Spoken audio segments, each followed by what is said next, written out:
ఒక మాట మీడియా మిత్రులందరికీ ఒక ప్రార్థన. 8 మంది మహిళలు లగిచెర్ల అదేవిధంగా పక్కనే ఉండే తాండాల్లో ఉండే గిరిజన మహిళలు 5 తాండాలకు సంబంధించిన మహిళలు వాళ్ళందరూ కూడా మీరు వాళ్ళ మాటలు మీరే విన్నారు. వీళ్ళు నేను ఇవాళ డిప్యూటీ సీఎం బట్టి విక్రమార్క గారిని, సీఎం రేవంత్ రెడ్డి గారిని, అడ్డగోలుగా మాట్లాడుతున్న మంత్రులను ఒకటే అడుగుతున్నాను. వీళ్ళల్లో ఏ ఒక్కరన్నా మేము తయారు చేస్తే, మేము రెచ్చగొడితే, మేము పైసలు ఇచ్చి కొట్లాడమంటే కొట్లాడటం లెక్క కళ్ళబడుతురా? దయచేసి ఒక్కసారి కళ్ళు సరిగ్గా పెట్టి చూడాలని కోరుతున్నాం. వాళ్ళ ఆవేదన మీరు విన్నారు. జ్యోతి అనే అమ్మాయి చెప్పిన మాటలు మీరు విన్నారు. సోనాబాయి చెప్పిన మాట విన్నారు. హాస్పిటల్కి తీసుకోవాలి కూడా నాకు ఎవ్వరు లేరన్నా, ఎవ్వరు లేరు. హాస్పిటల్కి స్కానింగ్కి వెళ్ళాలి, రిపోర్ట్లు ఎంట వేసుకొని తిరుగుతున్నా. నాకు వెనక ముందర ఎవ్వరు లేరు. మా హస్బెండ్ మేము చూసుకుంటాం, రెండు టెన్షన్ పడకు.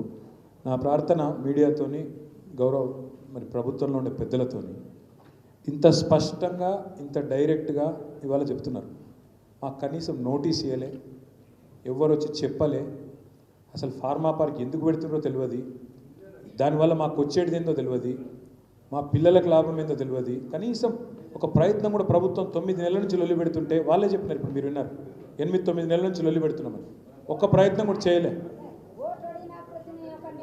మంచిగా ఉంటాము, ధర్నాలే వేస్తున్నారు కానీ ఎట్లా అనుకొని చెప్పరు. ధర్నాలు వేస్తేనే మేము బియ్యం అనుకొని కొట్లాడు. ఎలక్షన్ల తర్వాత సరిగ్గా నెల తర్వాత స్టార్ట్ అయింది పంచాయతీ. అంటే 10 నెలల నుంచి స్టార్ట్ అయిందని చెప్తున్నది పెద్ద మనిషి. నేను ఇక్కడికి వచ్చిన మా ఆడబిడ్డలు, మా గిరిజన ఆడబిడ్డలందరికీ నేను ఒకటే మాటిస్తున్నా. మీరు ఇక్కడి దాకా వచ్చినారు, కేసీఆర్ సార్ తరఫున మీకు మాటిస్తున్నాం. మీ పిల్లలు, మీ భర్తలు, మీ ఇంటి వాళ్ళు, మీ మగపిల్లలు ఎవరైతున్నారో మీ ఇంటికి తిరిగి వచ్చేదాకా మీకు మొత్తం మేమే చూసుకుంటాం. తప్పకుండా మొత్తంగా మేమే అండగా నిలబడతాం. మీరు ఆ విషయంలో ఎవరు టెన్షన్ పడకండి. మొత్తం కోర్టుకు మేమే పోతాం, కొట్లాట మేమే కొట్లాడతాం. మన లాయర్లు అందరూ ఇటు ఉన్నారు, తీసుకొస్తాను. నీ మన్మని కూడా తీసుకొస్తాను, టెన్షన్ పడకు. నేను చెప్పేది ఏంటంటే మొత్తంగా వాళ్ళందరూ ఆవేదన మీరు ఉన్నారు. దాదాపుగా మీరు ఇప్పుడు ఊరికి పోతే మమ్మల్ని ఊరికి పోనిస్తే, మీడియాను మమ్మల్ని, ఇదే ఆవేదన అక్కడ ఉండే ప్రతి ఆడబిడ్డ చెప్తుంది మీకు. లగిచెర్లలో, దుద్యాలలో, హకీంపేటలో, ప్రతి చోట ఇదే ఆవేదన మీకు వినబడుతుంది. అర్థం పర్థం లేకుండా భూమి గుంజుకుంటాం, అర్థం పర్థం లేకుండా. ఇప్పుడు అక్క ఒక మాట అన్నది, జానెడు భూమి కోసం పంచాయతీలు అయితే జానెడు భూమి కోసం తలలు వల్ల కొట్టుకుంటాం, అట్లాంటిది మా ప్రాణం పైన భూమి ఏమనే మాట మాట్లాడింది.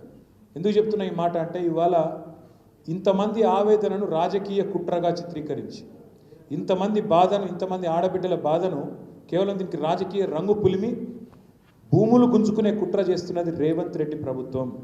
దీన్ని ఖచ్చితంగా న్యాయ పోరాటం చేసైనా అడ్డుకుంటాం.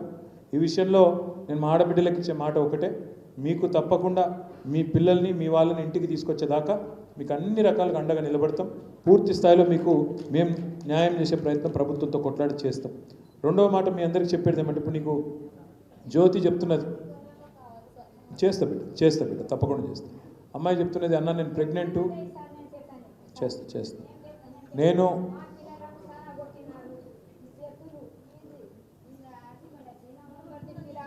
నాకు ఒక్కడే మనవాడు ఉన్నాడు. నాకు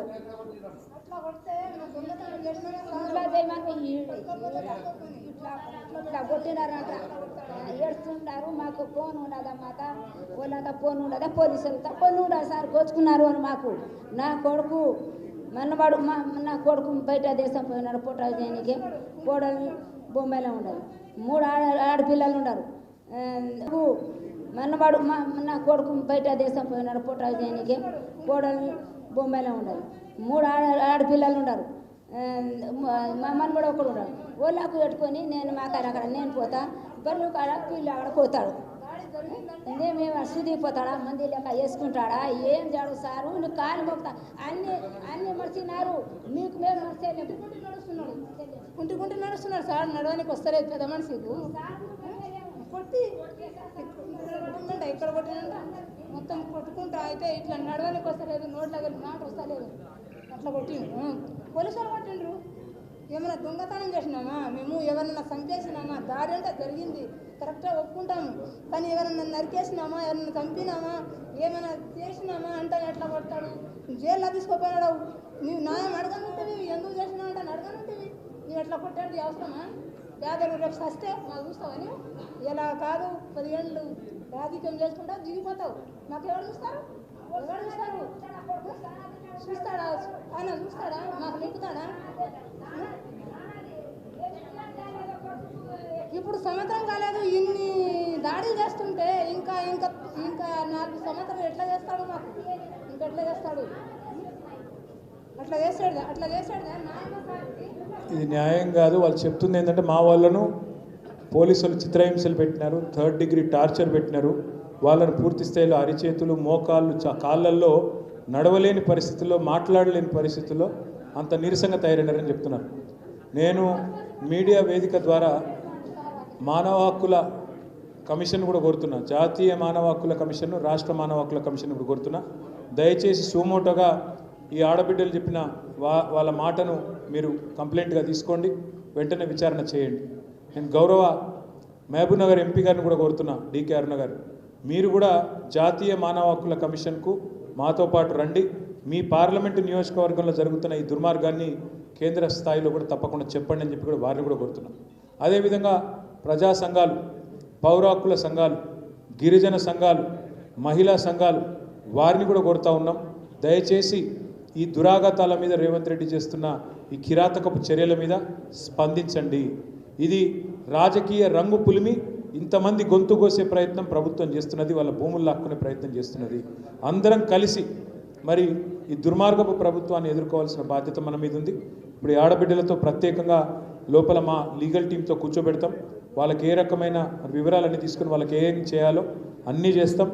వాళ్ళకు తప్పకుండా అన్ని రకాలుగా మా పార్టీ నుంచి ఆదుకొని వాళ్ళకి ఏ రకమైన ఇబ్బంది లేకుండా వాళ్ళ పిల్లలు వాళ్ళ ఇంటికి వచ్చేదాకా కూడా మేము అండగా ఉంటామని చెప్పి కూడా తెలియజేస్తూ, జ్యోతికి డాక్టరు వైద్య సేవలు కూడా తప్పకుండా మేమే దగ్గరుండి చూసుకుంటామని చెప్పి కూడా తెలియజేస్తూ, ఇంత దూరం వచ్చినారు ఆడబిడ్డలు, మీ అందరికీ కూడా నమస్కారం.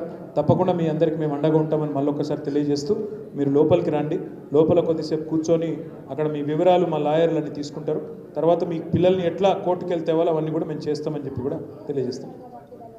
అదే లోపల లాయర్లు ఉన్నారమ్మా, వకీళ్ళు ఉన్నారు, ఆ కేసు గురించి మొత్తం డీటెయిల్ మాట్లాడి తీసుకుందాం. ఇంట్లో పక్కారలో కూర్చుందాం. థ్యాంక్ యూ అమ్మ. లోపల కూర్చో, లోపల మాట్లాడు.